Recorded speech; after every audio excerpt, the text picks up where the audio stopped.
Okay, let's look at this comment from the live stream. It says, does the clerk in El Cajon help you? I asked because they seem to not offer any assistance.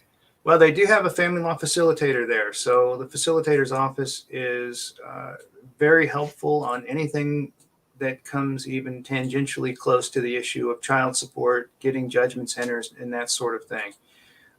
There are some things regarding property disputes that they won't get into, but they'll tell you.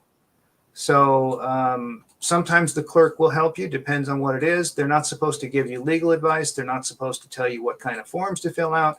But if you show up and a form is not properly filled out and it's missing party names and case numbers, they'll usually tell you, you need to make these corrections before you try and file it, because I don't know what file to put it in. But as far as telling you what to put on a form, no, the clerk isn't going to do that. But the facilitator will, depending on what the issues are. Yeah, and I'm not sure which clerk this is, if this is a clerk in a courtroom or if it's in the clerk's office.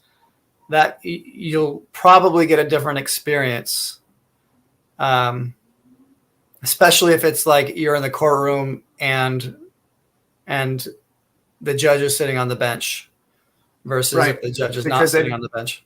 They don't have time. They're not going to interrupt the judge and take up the judge's time with issues where you're saying, hey, what forms do I fill out?